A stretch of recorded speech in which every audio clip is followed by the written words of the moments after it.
Why do you think it took something like COVID for a lot of organizations to speed up their digital transformation? Because this isn't a new concept. We've been talking about it for years, and companies have been saying, "Oh yeah, we're going to do it, maybe."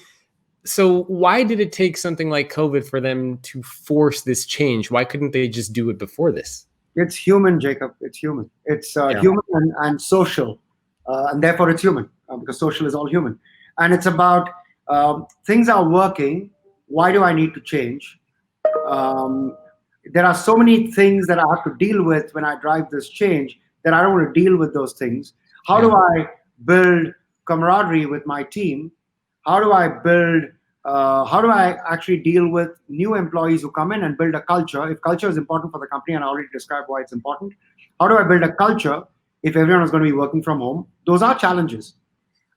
I think when humans encounter resistance, different people react differently.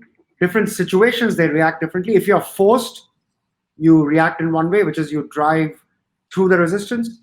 If you're not forced, then you say, hey, we'll drive it over time. So there is a luxury of driving over time. There are other priorities that become important. People explain to you why things may not work. And then you do the math and say, okay, maybe it doesn't work. We'll see it over time. There's no hurry. All of that.